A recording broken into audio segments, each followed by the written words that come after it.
Assalamualaikum warahmatullahi wabarakatuh. Hope you're doing well. So, I asked you all what are some things you'd like me to discuss or any questions you had, and one of them was basically about reading, which I've talked about quite a lot. And so I wanted to do that again here today.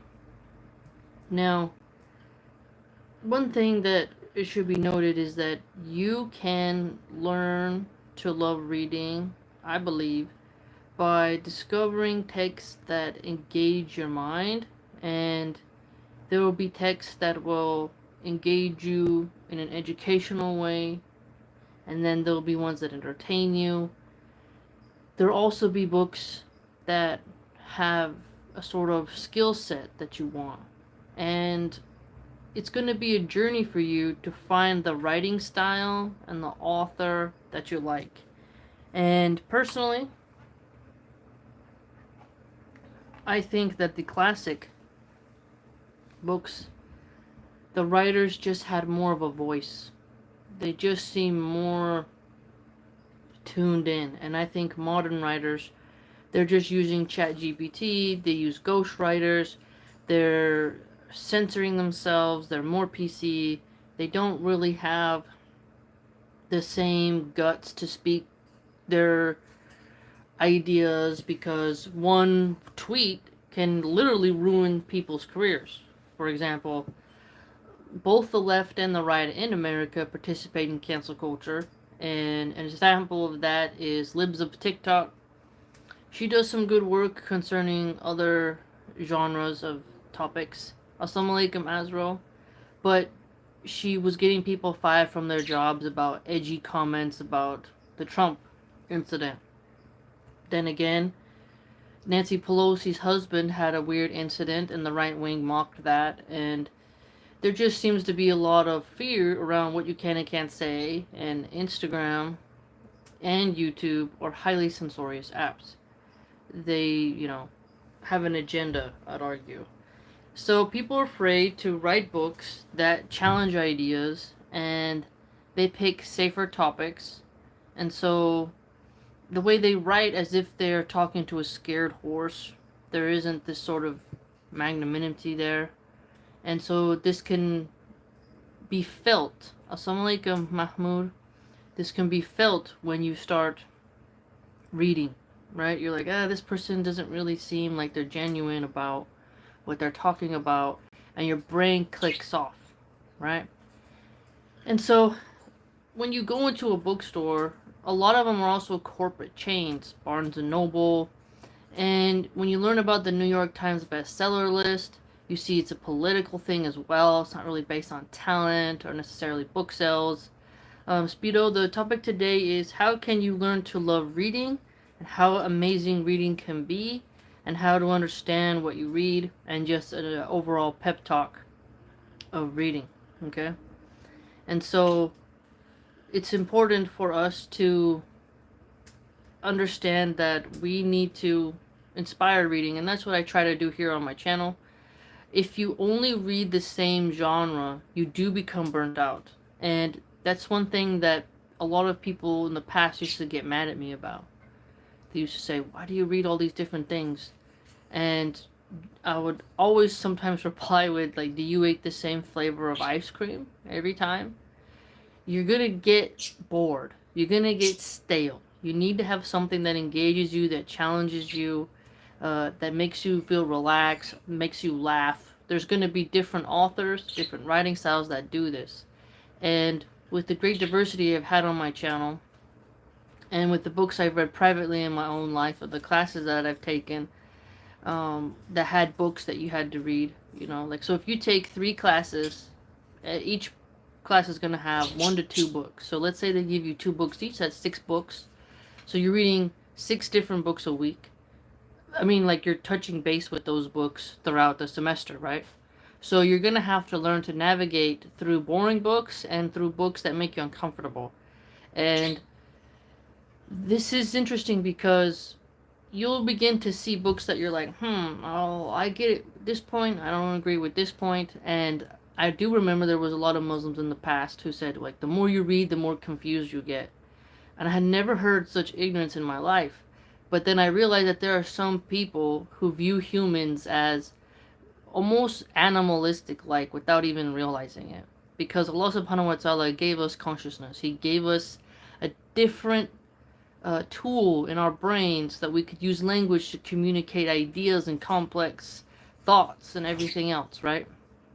And so through reading, we get to explore that realm. And if you think about how reading allowed so many people in the past to conduct revolutions, speaking in code, speaking in symbols, and surviving very dangerous times, and how even sending messages through poetry and things like that, this was a very powerful way of human communication. And so think about how the oral tradition was excellent for building memory, but the risk was if you don't write anything down, some things will get lost, right? And so it's important for people to love reading. Speedo, great topic, very relevant to me these days. I want to make a habit for myself reading so that my focus can improve. I really have a hard time focusing on learning new things due to reels, IG, etc. Does reading really helps with that? Yes. So I have ADD and ADHD. So sometimes I have, and I don't take any type of Ritalin or Adderall. I don't take any medication for it because I think that you can learn to manage your own brain in a healthy way. And how do I do that? Is by having a diverse collection of books. And then some days I'll focus for an hour on one topic, sometimes 20 minutes on one topic, 20 minutes on another, and I switch it up, right? And then there will be books where it'll be more in chunks, like 15-minute nuggets of some random facts, like the Roman Miscellany book. Now, if you're in St. Thomas Aquinas' book has sections, right? And then there's other texts like hadiths where you're in chapters, but you don't know what hadith is coming next. You can't predict it, so this keeps the brain engaged. And then there is fantasy books that have action where you get to calm down on the academic aspect and have a little creativity and fantasy, and this helps you to relax your brain. And then there will be books where you can engage your brain with argumentation. So that's why I read that feminist book, is because I don't know what she's going to say next, even though I have a feeling of where she's going with it, but it'll engage my brain to keep reading because of refutation styles. So if you notice with me, like I'll have a very good different type of playlist where like I'll cover different topics, and this is how someone with an ADHD, ADD brain sees things. You get segments. So when you sit and focus on one book and you keep at it, and then you review your annotations and your notes, your memory will kick in and you'll be like, oh yes, this feels like you're picking up exactly where you left off a couple days or a week ago, right? And this helps me a lot. And I pursue and I finish quite a lot of books. And you'll be surprised how many people will tell you, you can't do this. People with ADHD, they have to just accept being very incapable of reading. You see a lot of people who will have you stay mediocre and just have you swallow pills and make excuses, right? And that's not right. And I would also argue that if you have ADD and ADHD, that you should not be smoking any type of cannabis. It takes you on too many different thought journeys. And as Muslims, we're supposed to stay away from intoxicants. But my point is that it chops up your focus too much. I would also argue that if you want help with focused reading, you need to buy YouTube Premium. No, this is not a plug for YouTube Premium. Let me explain. It's because you avoid commercials. I really do believe that the commercials interrupting your thought process constantly makes you really sick. And let me explain. So when I was little, I'd watch SpongeBob on Nickelodeon, and then all of a sudden tons of commercials would come. And you get distracted with toy commercials, McDonald's commercials, and then the show would come back and you're like, whoa, it felt like an amnesia. Like, okay, well, now we're back in the show. Oh, and then a commercial break. A commercial break. And if you think about how the nonce Ben Shapiro does his show, I don't watch him anymore. But in the past, I don't know if he still does it, but he has a lot of promo codes he drops. So you're following someone on a journey of reading and talking, and then they interrupt it abruptly with something random, and it cuts off your focus. Right? You're like, whoa, whoa, whoa, whoa, whoa. You know what's going on here? It's very unhealthy for your brain. When I was in the hospital, after after I had my baby, the the regular TV cable was on, and it was shocking how sick it made me, because I'm sitting there in the bed and I was just like, because when I was in the delivery room, they had a channel where it was just river sounds. So I was like clicking through the channels. I put on the sounds of river, and even though I'm in pain, I just want the sounds of river with no music. I just want that. And then there was one channel where it was sounds of nature, but it had music, so I just turned the volume down just so I could see the nature scene. But in the commercials on the other channels, it was like Domino's commercials, KFC commercials. It was insane. And I'm like, it's literally like 5 minutes of talking, commercial, commercial, commercial, commercial, commercial, commercial. Okay, 5 minutes of talking, commercial, commercial, commercial. How can you focus? And it actually physically affects you. The bright colors, the turning, the twisting. I was like, no. And so then compare that to do this exercise and just see what I'm talking about. You go on watch like an old Western film. You'll see how there's the annoying music, but the scene, how it is longer. You know, it's not like choppy, choppy, choppy. Like Philip DeFranco, his editing style is not healthy, so I won't watch him. Right? So if you want to help with reading, I would tell you, do not watch people who chop edit like that, because it's not good for your brain. It's not. It's like it like interrupts you, and it gets your brain used to digesting information that way. So I watch reels, but I won't watch reels where there's a lot of editing. It'll be like someone turning the camera slowly on an ocean cliff or koi fish or some type of cooking. But you just gotta be careful with the editing style. So there is hope for you. MC says, now can you imagine introducing TV to babies? Exactly.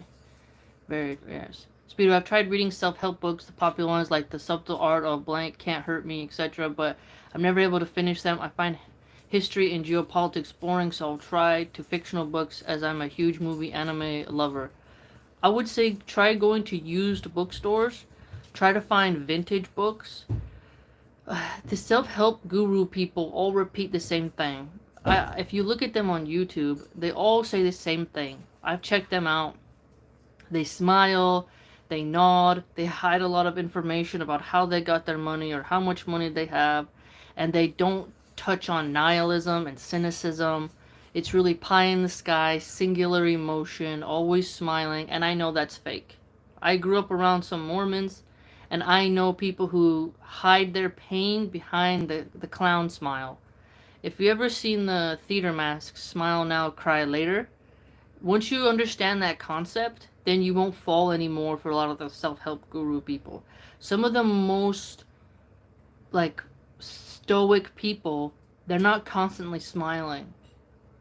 Some of the most wise people that I've met are people who sometimes just, they do have a scowl on their face and they do seem a bit grumpy, but they're solid and they're way less prone to sadness, you know, and they deal with their pain and suffering in a very noble way.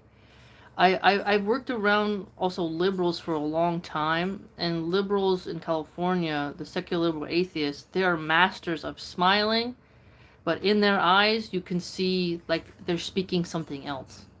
It's kind of hard to explain, but the LinkedIn, liberal cloud, laptop class, ivory towers, they hide a lot of their pain, and when I would engage with them in a very raw, real sense, they would say I'm too intense. I would be told I'm too intense, I'm too dark.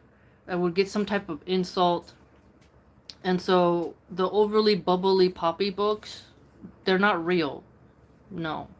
That's why I always liked poetry that was more raw and tragic, because You actually get more self-help by learning from other people's mistakes and horrible errors than you do with puppy people. That's what I'd say. But that's my personality. But Ibrahim, have you read about the history of Islamic civilization? It's great. It's like movie. The best thing about our Islam civilization, our scholars most of the times against the political systems. I've read some of Tabari, but I've read several, but I need to read more. So that's part of my plan. Is I want to get more of the Tabari volumes, and then start reading them after we get some other books off the list, because I do enjoy history a lot, and I have some books already waiting. And for now, I've watched some of like battle scenes and stuff, like videos that talk about conquests and some things like that. But at this particular juncture, I just have the Khalid bin al-Walid book that we've read. I read the Seerah of the Prophet Sallallahu Alaihi Wasallam. But learning the history of other countries is a daunting endeavor, but it's quite fulfilling.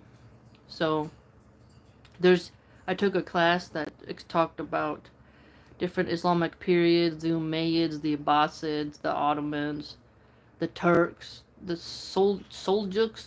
I can't say all the names, but they didn't go in deep to every empire, but they gave us the name. And so that in the future, inshallah, will be something to explore. But it would be very wonderful, and I do plan on doing something like that, inshallah. So thanks for the reminder. And so understanding what you read as well. So annotation.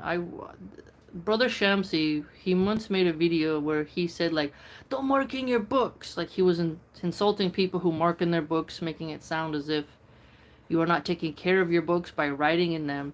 Now, writing notes and annotations in the margins is better for you, because when you first read a book, thoughts will come into your head. Write them down. Facts about keywords, okay? The second time you read the book, you're going to see something else. Third, so on and so forth. And it's quite nice when you read your old annotation and then suddenly the memory floods back into your brain. This is how you're going to build up your focus. This is how you're going to build up your memory bank. And you have to annotate so that you actually interact with the text. When you see somebody who's read a book and they haven't written in it at all, they're going to forget that book really quick. Even if it's a fantasy book. If I'm reading a fantasy book, you write down the characters' names, when something happened, twists and turns, a random thought you had, like, wow, that was extreme. Like, engage with the text, because that's actually going to solidify it in your memory bank. Because the more you interact with the text, the more it's going to stick out to you. And then, when I annotate hadiths, each one I annotate who narrated it, but at the same time, if there's a specific uniqueness to that chain, or there's a specific hadith about that I want to memorize or use in the future, I'll annotate it with a special symbol and then a different color, right? So you also can color code things as well. So let's say you read 10 hadiths, you highlight them how you want, like the narration in blue, the next 10 in yellow, the next in red. And then when you reread that book for a second, third, or fourth time, when you need to recall that text, you remember it's read, volume 1, scan, open up, find it, plus dog tagging it, then you can quickly access it. And so this is important for you. And on the very last page of the book, use that page to write, on page number this was discussed, on page number this concept was introduced, so on and so forth. That way, when you open the book and you're like, wait a minute, was it volume 3 or volume 5 where such and such was discussed? Let me look in the back, because there'll be certain things that will stick out to you in your head. Speedo, I've been watching your videos since 2019. I've followed you through all of your journey. My old YouTube account name was archived. I really wish that you become a leader in the Mosque for Women section. You are full of knowledge and have great insight and wisdom. Thank you. One day, inshallah. That's a goal. I want to be a great scholar. But for now, what I can afford in time and with books and stuff, you guys are like my sponsors. People who join the blog, people who watch and share. You guys are like my sponsors and helping me on that journey, because that is a goal. That is a great goal. And another one of my goals is to once I become like, I don't know if you're supposed to say a certified scholar, but once I become on that level, I was thinking of doing private tutoring for young folk. So people like young girls like between ages 7 to 14, like where they need some type of big sister guidance, and where moms can feel safe to send their kids for an hour and a half a day to learn. And then we would do studies in the park. Like the Greek fashion of studying was like you would sit outside. Obviously, I think in the Middle East they did this too, during the time of Ahmad bin Hanbal and them, but that you would sit in the park and discuss things under the sky and have a sort of nature scene behind you discussing religion and spirituality and stuff. So that's one of my goals as well, be a private tutor. Ibrahim said, I will be honest with you, focus only Riyadh Saleh, going to huge volume like Bukhari or Muslim, it's not ideal. Well, I already finished volume 1 of Riyadh Salihin, and off camera I already finished Riyadh Salihin volume 2. So I already finished Riyadh Salihin. I just haven't read Riyadh Salihin volume 2 on the channel. But even my child has finished Riyadh Salihin volume 2 twice with her writings. So,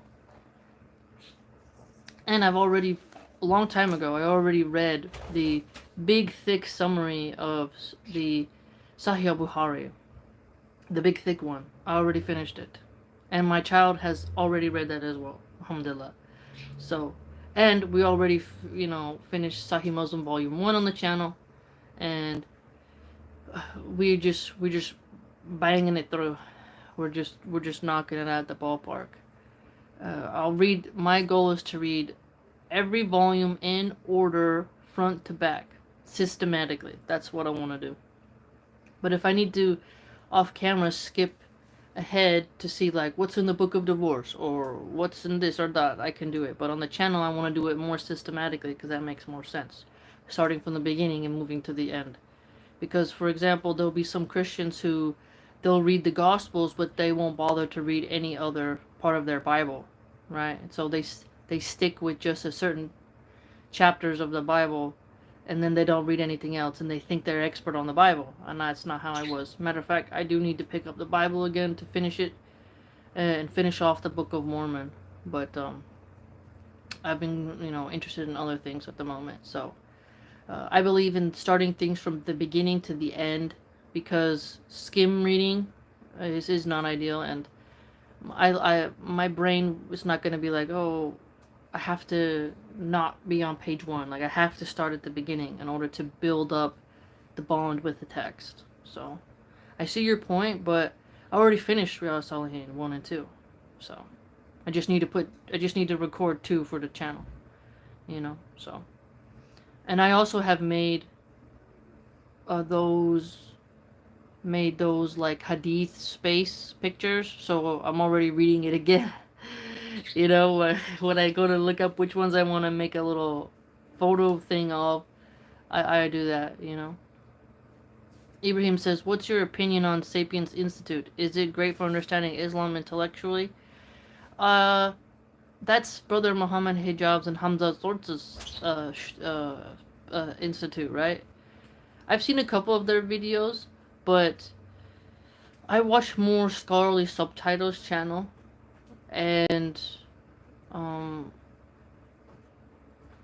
I can't give an opinion on it if I haven't watched at least 12 hours worth of content from them.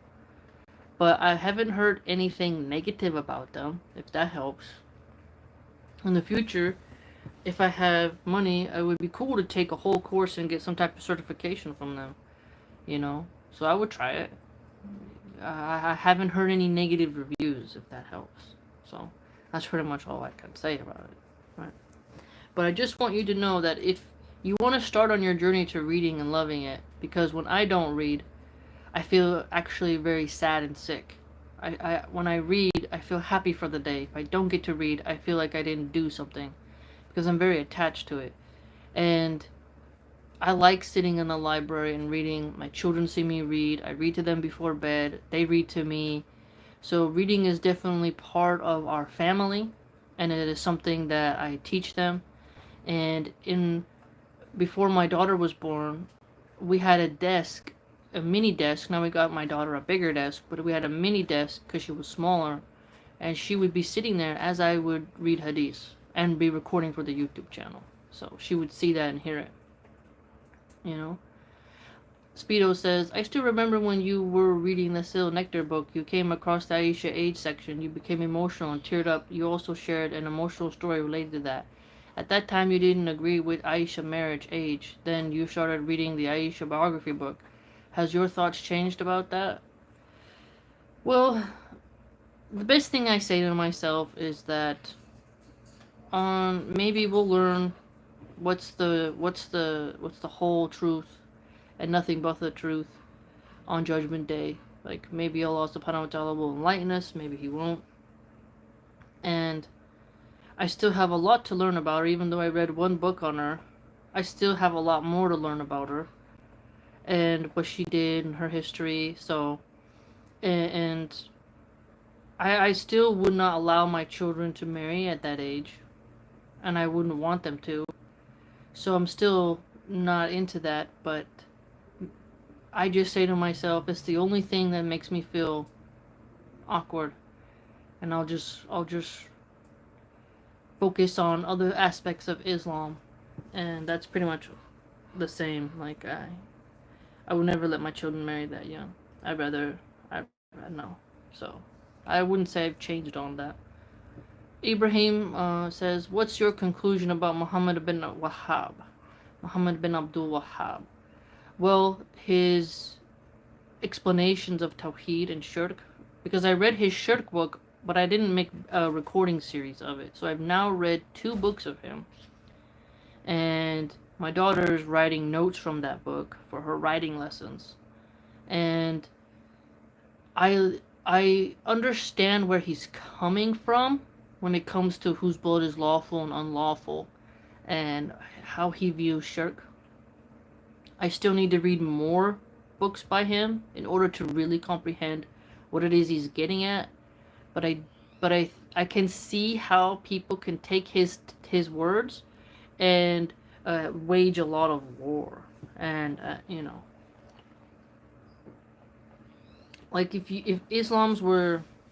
us Muslims were the majority, and we had time to kind of go through finer details, and you had time to wage war, then you'd be like, okay, maybe there'd be an argument. But Muslims are not in any sense of any power at all, besides out of oil. And we're so under the boot of secular liberal atheists that I think Muslims should focus on opening businesses, creating universities, that we have to focus on dawah, but we can't wage some type of sectarian thing at the moment, because then you balkanize and burn out your entire forces and thread them quite thin. So his strategies of, you know, differentiating groups, it can work, but at the same time, Muslims are on the losing side right now of most things. Afghanistan has a famine. Yemen, Syria is not doing too good. Egypt isn't fully free from my understanding. Saudi Arabia is under attack, and the liberals are pushing for green energy, which would push the oil supremacy of Islam off the market.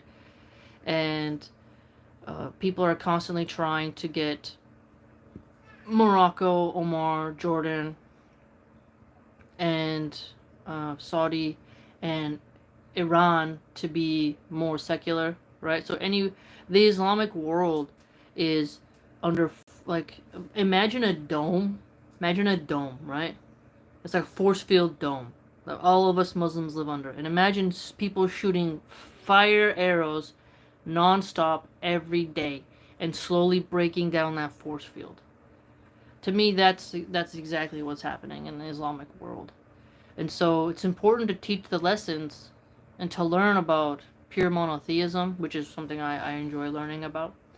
But I'm still young in my knowledge journey, so I cannot and I haven't read all 4 schools, so like Ashari, Maliki, Hanbali, stuff like that.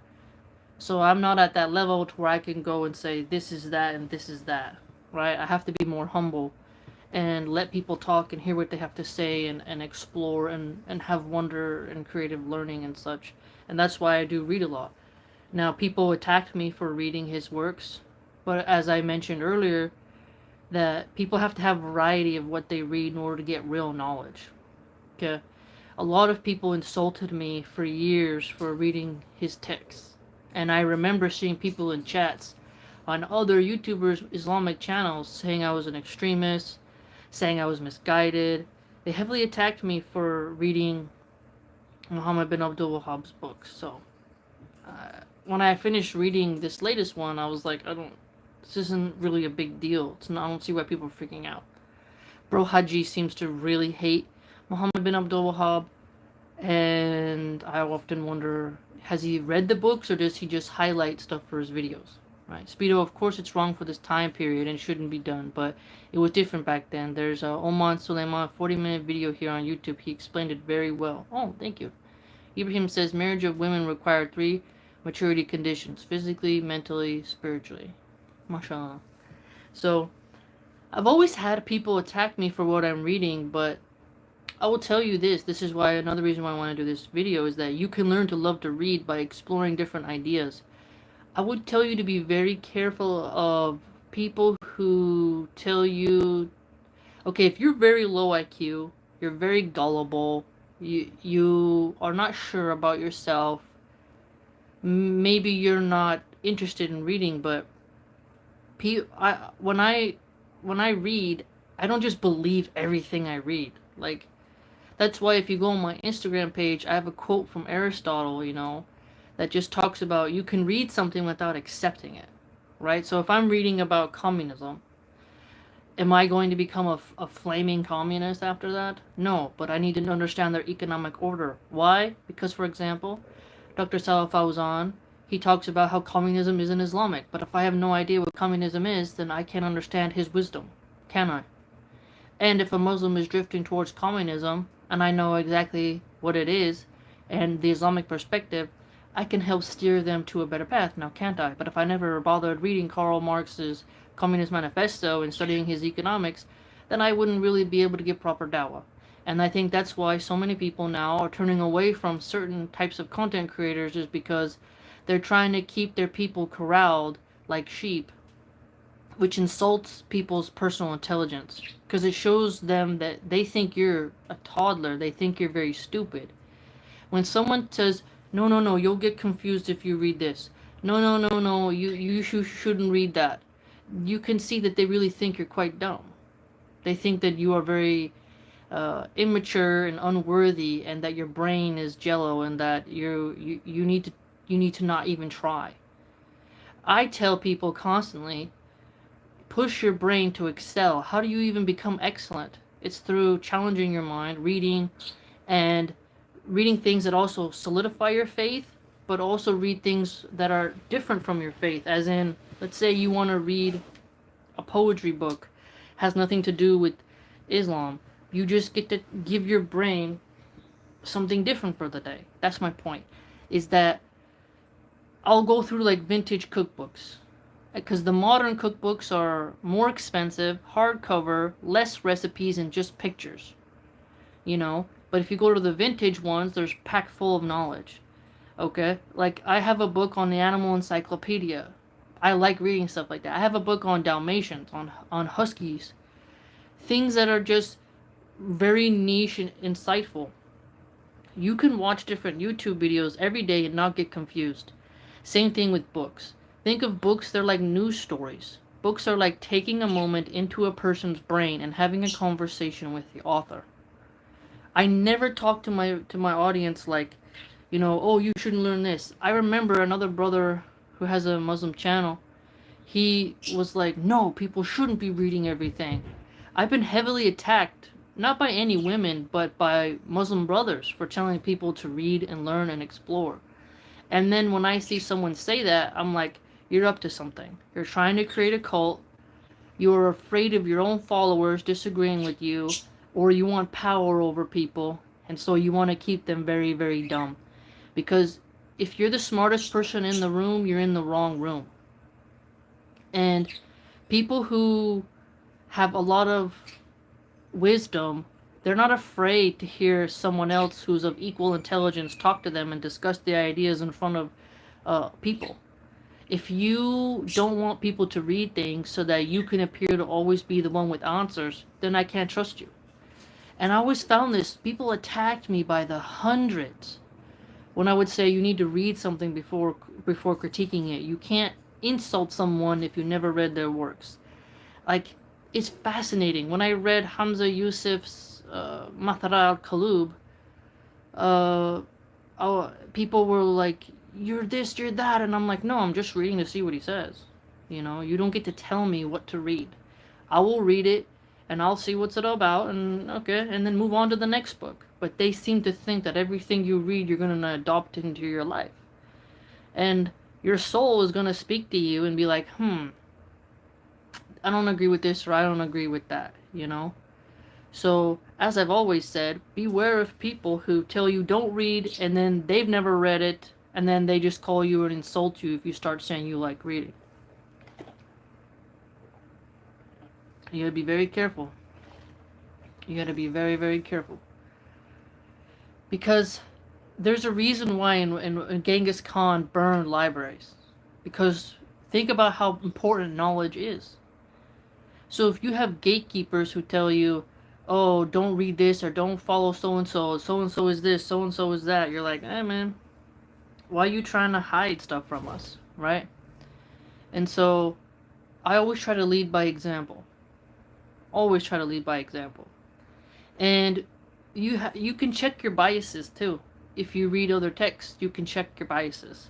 So reading can be really amazing to confront your own ideas. So for example, if I'm reading some writings of a rabid feminist, sometimes it's uncomfortable to read because they are so angry and vitriolic, but I read it and then I'm like, I actually discover more about myself and how I disagree with those people. I'll be like, oh, okay, she said this, I haven't, no.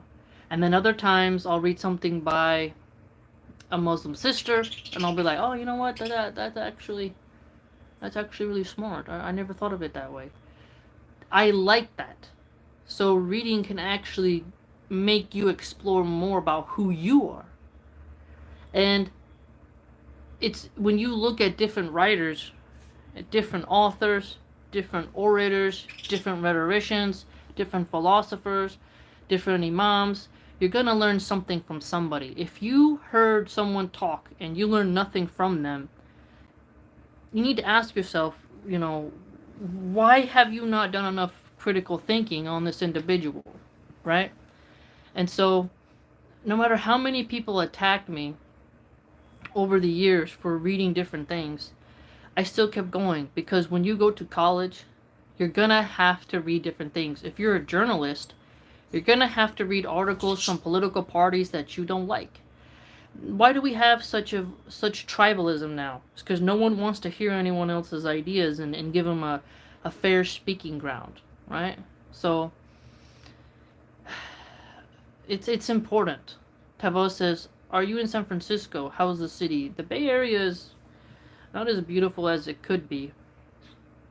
Not as beautiful as it could be, but I think there's too much crime. But at least there's the ocean, and the ocean isn't filled with garbage. So I'm thankful for that. It's been hot. Yesterday it was 92 degrees. Pretty miserable. I hate summer.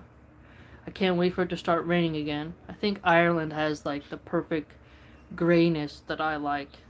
Hope to visit there one day.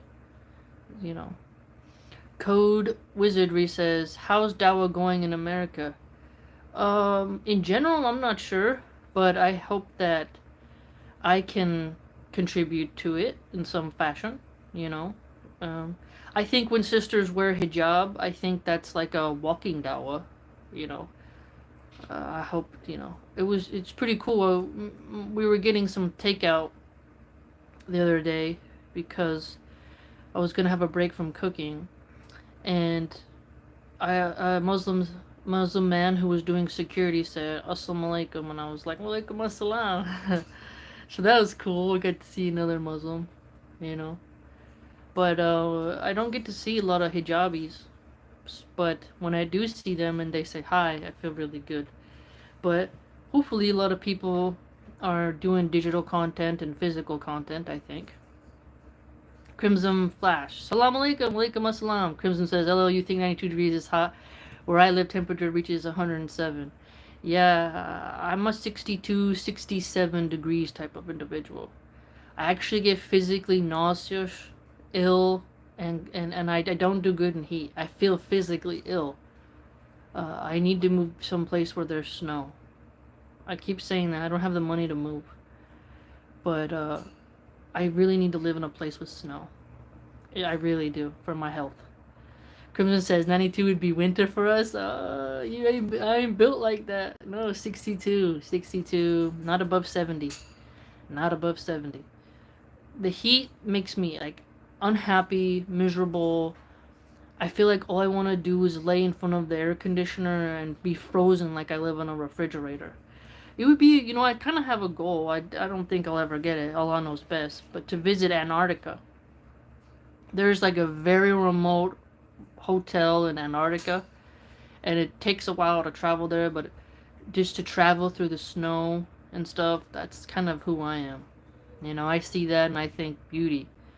I see those glaciers or I see like an ice wall. And I'm like, that's beauty. You know, I like the winterscape. You know. So, that's what I think. And I could get lots of reading done there, you know? Lots of reading done there. Although I do already do a lot of reading, you know? But, hopefully, some of you... Because I've spoken about reading quite a lot. If you go through my playlist, you will see that I have made a lot of videos on study habits, writing habits, you know, and things like that. But, if you have trouble reading, it's usually because you didn't find the right author. Believe me, there's gonna be, and the English levels are dumber than they used to be. So you need to find the authors that have the tone and style that suit you, and that takes work. Okay, and if you look for books on Amazon, they're not gonna give you the best. I'd argue it's gonna be very hard. You get tired of scrolling. That's why. If you go to a library, try to find the older books, you know, you try to go back to the vintage series where there was less political correctness, I think you'll do a lot better. And there's a reason why some books have stood the test of time, you know, and you should read them. You really should.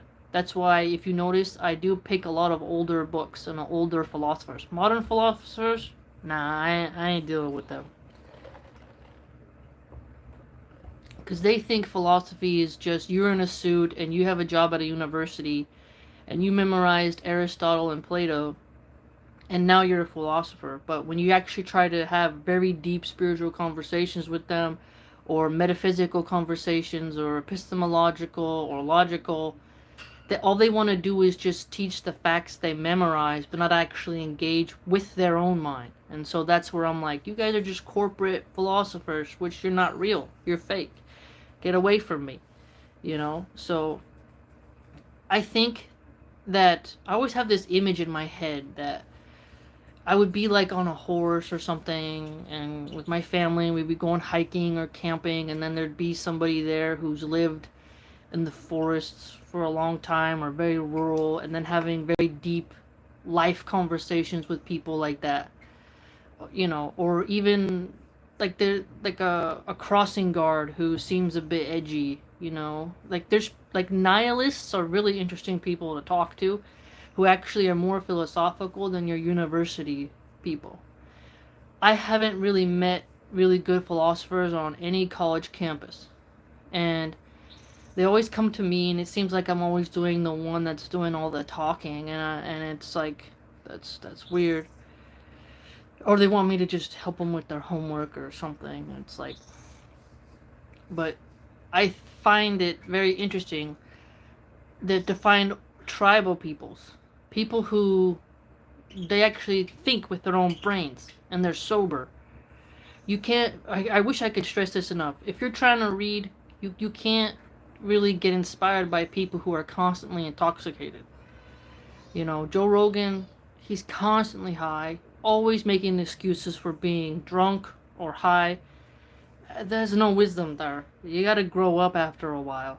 And whenever I talk to people, like there's occultists and such, where they've been smoking weed and drinking and smoking cigarettes and snorting stuff for so long that you can see they look tired. They look like dry leather. There isn't light in them. They're always dull, slurring their words. Their eyes are glassy. They look like they haven't slept really well. Their teeth are always kind of funky. They don't look healthy, but they think that they're smart because the thoughts that are coming out of their mouth are from the intoxicants. But when you press them while they're high, they crumble and you see that they're a sham. They're not real. So that's why I think Islam is so wise to tell people, Allah subhanahu wa ta'ala, right? So that we're not supposed to use intoxicants because your mind isn't as sharp.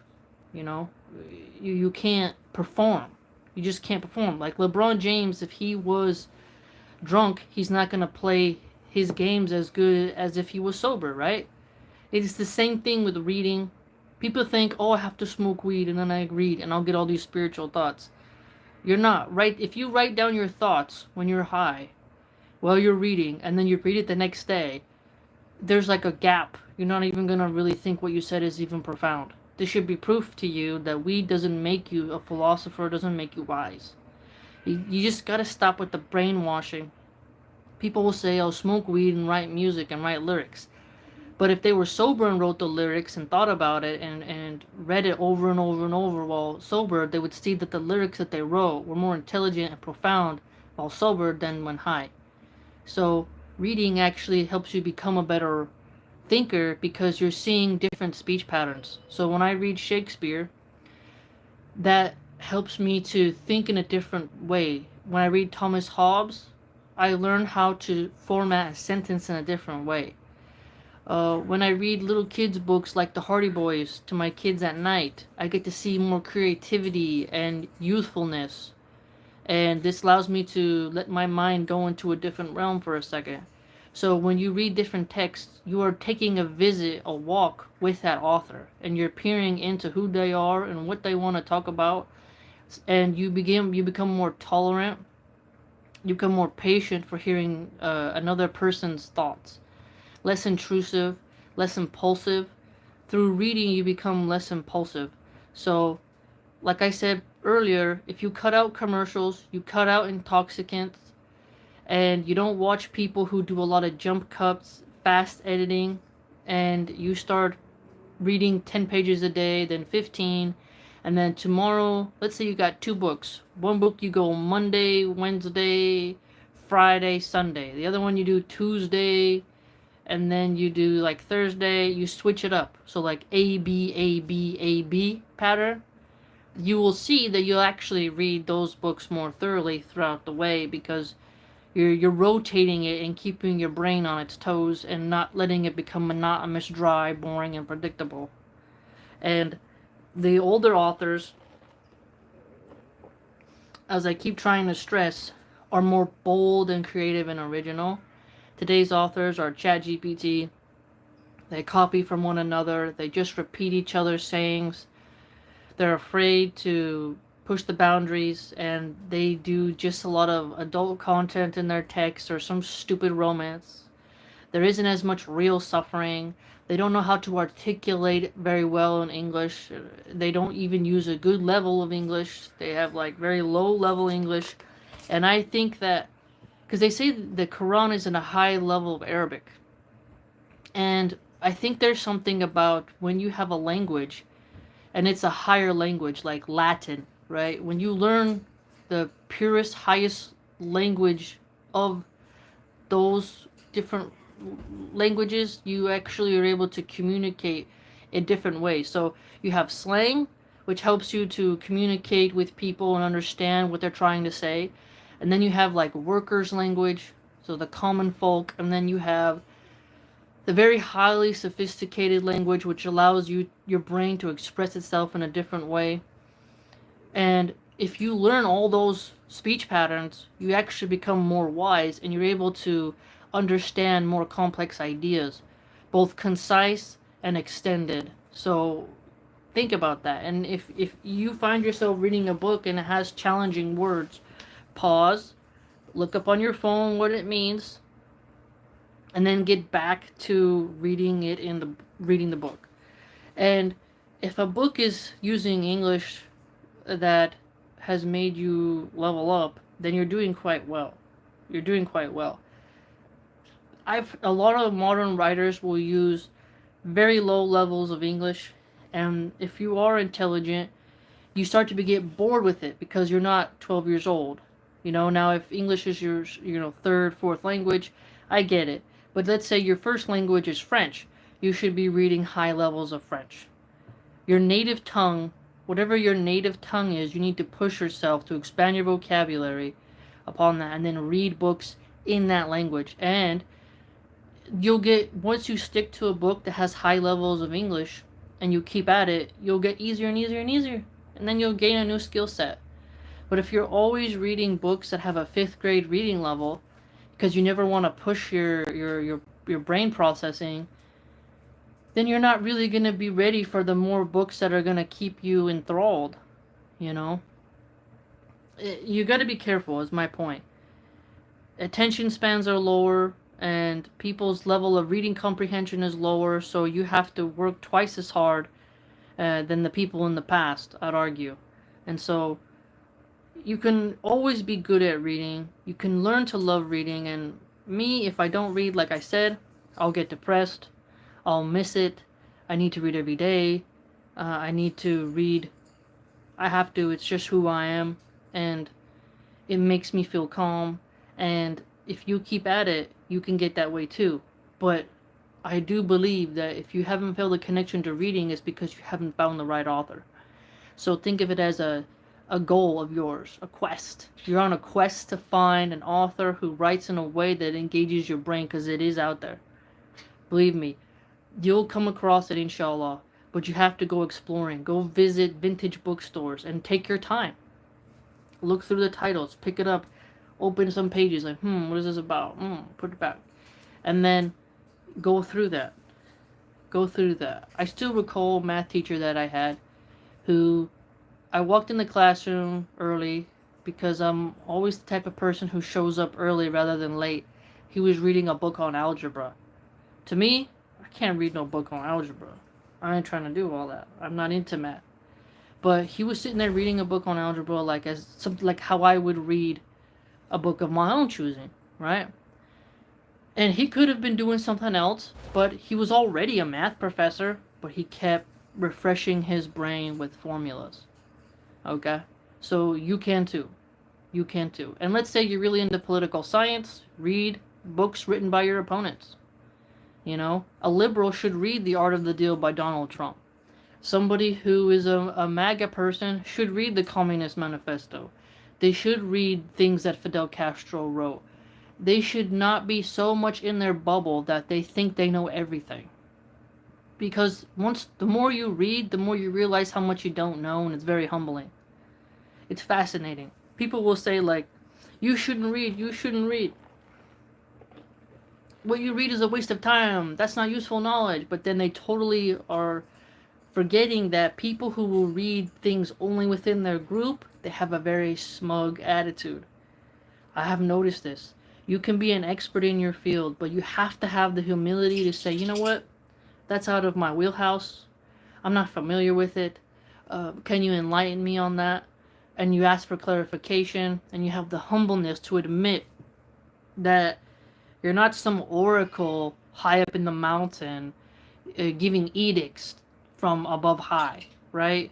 So it was always surprising because that never happened to me until I converted to Islam. In American culture, people are always like, oh, there's Milahan, she's reading, she's really into it, she's totally there. I never was insulted, but I was only insulted by Muslims when they saw me reading books by philosophers or other religions, and not all Muslims, to be fair. Obviously not all Muslims, right? Because you guys are here. But it was very shocking, and I had to wonder, where does this attitude come from?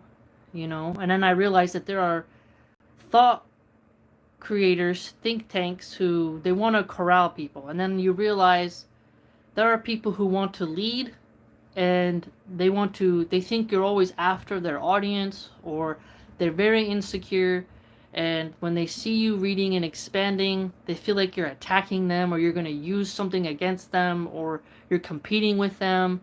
Like, sometimes I think when people attack people who like to read and explore, is they think that people will shift to you and go away from them. And that's very strange. You know, it's very strange, because knowledge is all over this planet. We cannot learn everything before we pass away. And so you have to have a diverse bookshelf.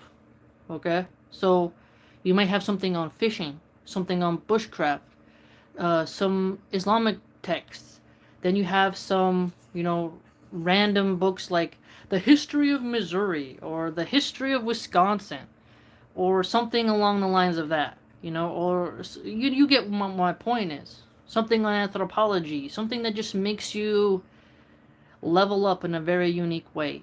And when people try to say, like, that's a waste of time, that's a waste of time, and it's a very tell sign of someone who actually doesn't read, because you don't really waste your time reading different things, because every book is going to make you level up in a way. Every book you read, you're going to be like, I really didn't like what that author said on page what. I see their points, but I'm not going to grant their position. And then that book can come in handy later on in life when someone who is familiar with that genre approaches you and says, hey, you this, and that. And then you're like, actually, I read a text this many years ago and it mentioned X, Y, and Z. What do you think about that? And then next thing you know, you're talking to someone, you might even make a friend. Right? Patience. You have to have patience to read things that make you uncomfortable. And it's something insightful, because Muslims, I noticed, as I mentioned yesterday, some Muslims, rather, let's be specific, on the Muslim Twitter, Muslim X, they call everybody deviants. And if you're new to Islam, I mean, I've been a Muslim now for over 3 years, so I'm still new, but it's exhausting when everyone's called a deviant and don't listen to this person, don't listen to that person, don't, and you have to think to yourself, who is this person telling me that, and who are they, and what wisdom do they have, and are they an expert, or are they a journey? Who are they to be the standard bearer? Because if you have to differentiate yourself by calling everyone else deviants, they may well be deviants, but portion it out. Say, oh, I like their stance on this, and that, but where we differ is X, Y, and Z. Right? You have to actually confront your own brain and say, they have a point upon this, upon that, but here's where I disagree. And isolate that point and explain that point, and then convince people of your position. When you read a lot and you read texts that you don't always agree with, that is how you're going to gain that skill. But if you always are stuck in your ego, then you're not really going to hear. Now, you don't want to be so open-minded that your brain falls out, that you believe everything you read, because some things you read could be pure propaganda. And there's good propaganda and there's bad propaganda. And there's things that are just pure misinformation that have been put there on purpose to subvert. But if you gain skills and you're like, you know what, I read this is a complete garbage. This is malarkey. And I'm tossing it out. Then you've gained some skills. So, and through reading, you actually become a better writer, because you learn different ways to express complex ideas and simple ideas. And you learn how to be concise when needed, and when to patiently expand, and how to follow someone's train of reasoning and how to follow your own. And that's why when I would read Martin Heidegger or Hegel's Phenomenology of Spirit, or when I would read, the Sirah of the Prophet, or, there's so many different texts, I'd be like, what this person's trying to say, or, oh, that was interesting, I didn't know that. And then I would always share the knowledge. That's one thing I like doing on this YouTube channel, is not only do I read, but I get to share it with you. If you share what you learn, someone could be like, hey, I know that. Like, I know some other things too. And then you're like sharing knowledge, you know? Now, people don't really comment and share knowledge on my channel, but there's been times where they did, and that's great. And I love it because other people get to learn. And now you're having a conversation of just knowledge flowing. And that's beautiful. That's beautiful. And, you know, if people read books from people they didn't like more, I think the dialogue on social media would be better. Because I notice people just only insult first. That's why you can't, there's not a lot of people who are able to have debates or podcasts with the opposite person without actually giving, like, okay, like the principle of charity, where you're like, okay, I see where you're coming from, but here's where I differ. You know, okay, I grant your point, but here's where we're gonna differ. You know, I can always, like, there's been people who have studied philosophy, and I'm not gonna name all of them, but they have a certain level of patience that I really like. You know, can I call myself a Muslim philosopher? I don't know. But the point is that people who spend time studying every day what they love have a deep passion for it, and you must give them respect where it's due. So if someone says, you know, I'm a flaming liberal, and they study liberal philosophy or liberal politics or liberal economics every day, I'm going to talk to that person with some respect, because they're masters of what they have. They have a skill set that I should respect. If somebody is really good at dissecting law contracts, you know, I will listen to what they have to say. You know, there's a humbleness there. And I have a very curious mind, you know. I like branching off into different things. Like, I went and read all about plumbers. Like, that was very fun for me. So maybe you haven't found what you like to read yet because you haven't pushed your brain in a new territory. Start reading about an animal. Learn about blue whales. You know, learn about orcas. Learn about some jellyfish. And you're, at first you may be like, this is boring, this is dumb, I don't even care. But then actually be like, hey, I learned a bunch about jellyfish.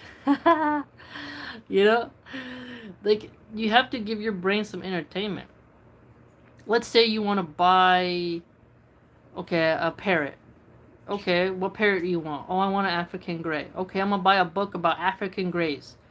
Okay, I want to have a fish tank. Okay, let me look at the differences between saltwater fish and freshwater fish and what I need to take care of them.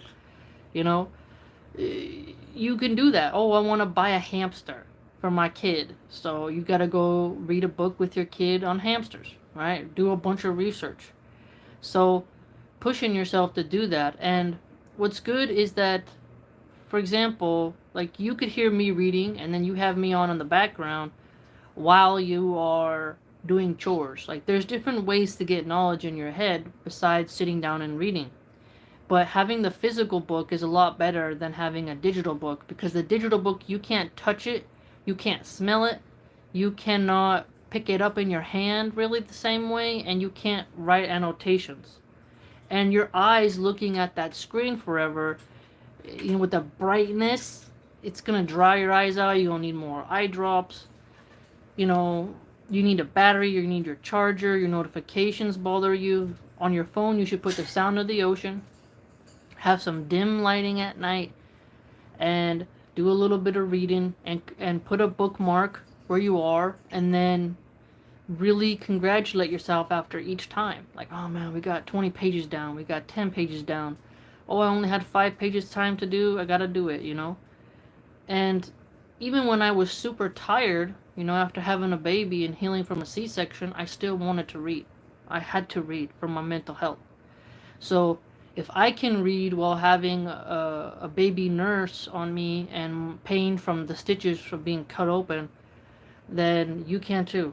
And I read to my toddler, and she learns, and she, you know, it's hard. They get up and they try to grab the book, or They want to, take it and hold it themselves. It takes patience to learn.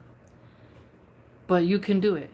You can. And then little by little, as they get older, they start to like reading too, and then they can read to you as like you are stretching or lifting weights, and they read and stuff, and they, while you're cooking, they can read to you. There's a lot of different ways to incorporate reading into your life. And have a book in your vehicle. So let's say, you are waiting for your mom who's in the grocery store with your sister, and you have a book and you just pull it out and start reading it, and that's your book for your car, and you only read it when you're in the car. Do that. Try different things. Try different things. Have books for when you're sad. So there's books that when you're sad you read it and you're like, oh, this is deep. Have books to read when you're in a very poppy, bubbly mood. Have books to read that when there's been a death in the family and you want to be very pensive and you want to be a bit Moorish, you want to be a bit macabre, and you want to read it, like Edgar Allan Poe or something. So you'll have different books for different periods in your life. And as you grow, your taste in books will grow. And remember, you can allow yourself to confront your own ideas. And remember, the less you get away from music, the more clear thoughts you're going to have. So if you read, you go take a shower, you ain't got no music while you're in the shower, you'll see some thoughts of that book come into your head, and you have a whole conversation. Right? It's fascinating. So you can learn to read, and it's important. Reading comprehension and paying attention is very important, because the dumber we become as masses, the more our government's going to despise us, hate us, and subjugate us. Because they're going to see us as lemurs. They're going to see us as bonobos. They're going to see us as literal primates. Why do you think these really well-read atheists say we're animals? Really examine that, okay? Really think about that language. Oh, we're animals. We humans are animals. Ask yourself, the animal, he cannot read. They cannot read. My parrot, I can show them a book that is like, what the hell are you doing? If I give a book to a pet rat, the pet rat is going to rip up the pages and make a nest out of it. Okay? A dog, I had a puppy years ago, he chewed on my books. Bad dog. His name was Octavius. He chewed on my books. They have no use of that kind of knowledge. So if you have public schools that are dumbing your kids down, and they're not really pushing them to read complex texts or encouraging on reading comprehension, or they're making the kids read boring stuff or inappropriate stuff, there's more to be said about that, then you're going to suffer. And the lack of bookstores and the lack of libraries and having Amazon have all the knowledge is not going to be good. I go into bookstores, I never really find any Islamic texts in the whole bookstores. We need more Muslim bookstores. Okay? That's what we need. I go in there, and there'll be like maybe one Quran. That's it. Or all in the political section, it's all war in the Middle East, and there's always an oppressed black niqab woman staring on the cover like she's just miserable at life. They never show Muslim women in a positive light, and you don't see anything about hadith or tawheed, nothing at all. Tons of stuff on Christianity and Buddhism. Buddhism is like the number one book you see in every, like, there's tons of stuff on Buddhism. My goodness. It's like saturated. The whole bookshelf, even in the philosophy section, there'll be books on Buddhism. I won't be able to find something from Thomas Hobbes or Soren Kierkegaard, but it'll be like 10 sayings of the Buddha. It's like, what are you talking about? So we need more Muslim bookstores, and we need more people selling Muslim books, translating books, things like that. And through that, you can learn to read as well, having a diverse range of Muslim topics that you want to read. Be hopeful. Don't lose hope. Keep reading. You can do it. Start with a book that is something niche, and you just explore it and you totally invest yourself in it, okay? So I love reading. I try to inspire you to love it as well. If beware of anyone who insults a person, an author that they never read. Beware of people who say, I don't need to read that. I don't need to read that. Well, then if you don't need to read it, you don't need to speak. If you don't read it, I don't want to hear your opinion because you're speaking without knowledge. Okay? You can't give your opinion, an accurate, truthful opinion, if you've never engaged with their material. Period. You can't tell me what blueberry pie tastes like if you never ate blueberry pie. You can't tell me how a chef cooks if they've never cooked for you. Period. So, someone who's a scholar of any faith, you can't insult their intelligence and their contributions and who they are as a fundamental person if you've never read their text. And I'm not talking watching a YouTube video that's 10 minutes long talking about that person. No.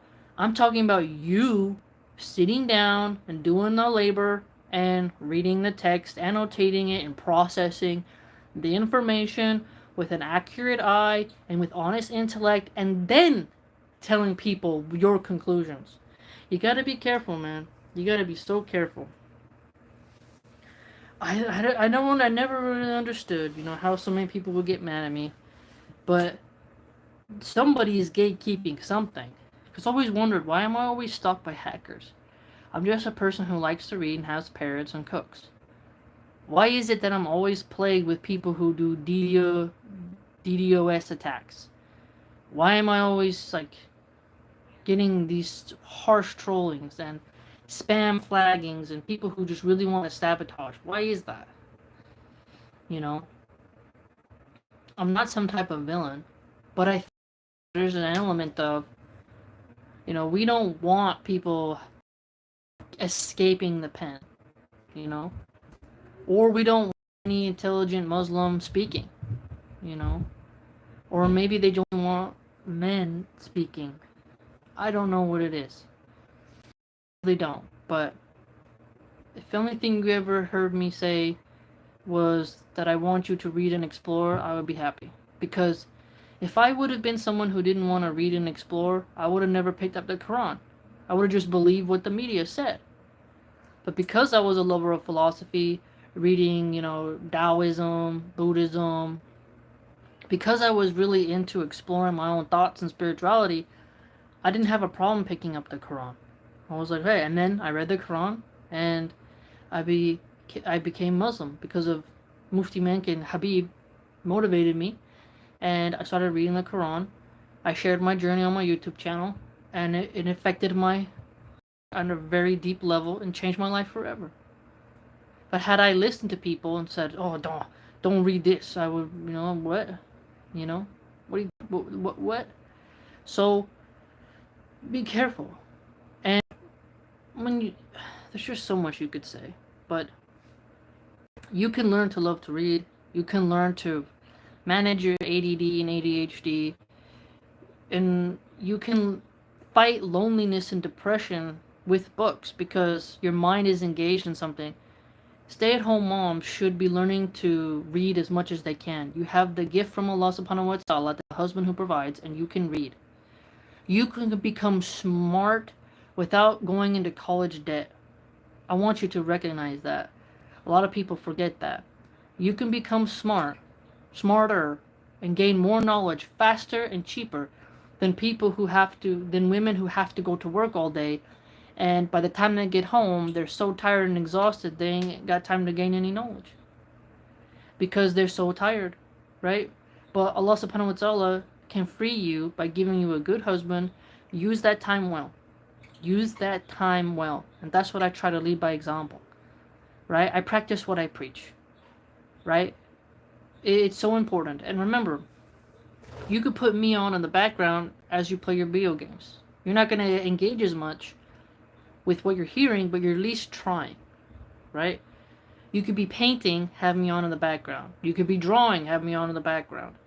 Alright? You hear me discuss something, you go to look it up in that book, or you start thinking your own thoughts. This inspires you to find a book on a bookshelf that suits you. This is how you get yourself to read more, to study more, and practice and learn, right? And then you can find different spots to read. So let's say you have a fish tank, you read by your fish tank. Let's say in the morning your attention span is better, so you read between 8 and 9, or 9 and 10, or 8 and between 8 and 10, or you're better you worst times for me to read are at 12 between 3 because that's the hottest. When it's hot, it's very hard for me to read. I need to go sit by the air conditioner. When it's rainy and cold, I like to read in cold weather, right? So you need to find what works for you. Some people, they want to read in a cafe because the noise is like soothing. Others, they want complete silence to the point where their ears sound like it's ringing. So you have to find the environment for you to read. Set up your own artificial environment. So have a scented candle, have some incense, have some olives or dates or some cashews, domas, flaming hot Cheetos, some type of snack next to you. Have your favorite drink, a nice iced tea, a nice iced vanilla latte, some type of herbal tea, kombucha, sparkling water. You have it next to you. You're refreshed. You have a notebook for random thoughts that come down as you read. You gotta do this. You have to create the atmosphere and the environment, the overall biome for your knowledge experience. Every time you read, you're having this sort of like whimsical engagement of knowledge. You won't be the same person exactly as you were before you started reading. Each time you read, you're gonna have this sort of engagement with the material that's gonna make you think. And then one day you'll be walking, maybe you're walking by the river, or you're walking downtown and bam, a thought will come that came from that book and you're like, huh, that's interesting. And then you get your notebook out, or you tweet something, or you write something, and you're like, and you just keep going about your day. That's what knowledge does. It's like you're processing and downloading information from every book. And you just have to find the right authors. But that takes work and takes time. So don't lose hope in your reading journey. And if anything, I hope I can inspire you to read. And I've given lots of tips here in the video, and if you just check out some of the playlists, that will help you as well. And you need to discover who you are. You need to discover who you are. Do you like reading things about architecture? Do you like reading things about organs, like medical stuff? What is it? And then start there. And then if you can't handle larger text, start with a thinner book and expand. That's the thing too. So you got to do it. You got to do it. You have to. Because reading today is a privilege. We have time to do it. We must do it. We must push ourselves. We have to be the best version of ourselves. Allah subhanahu wa ta'ala gave us eyes and gave us a brain. We need to use it by gaining knowledge. And wisdom is scattered like pearls across this earth through lived experience, through taught experience, through sense experience, and you have to go on that journey. You have to be willing to engage with that. So let me know what you think. If you like to support my work or see other things that I write and pretty much be like a mini sponsor for your local philosopher scholar, you can go to www.subscribestar.com/MilahanArchive. I'm gonna go eat a cheese Danish. My husband got me a cheese Danish, and I'm very hungry now, so I'm gonna go eat. So please like, comment, and share, and write in the comment section some things you want to talk about. And I did this video because I asked you all what was something you want me to talk about, and somebody wrote the comment, just talk about reading, and how can you learn to love reading, and so on and so forth. So I did this live stream because they requested it, and I hope that they watch it. And may Allah protect us and guide us and help us all to love knowledge, love learning, to have what it takes to read, and to be wise and measured in all our affairs. Take care until next time.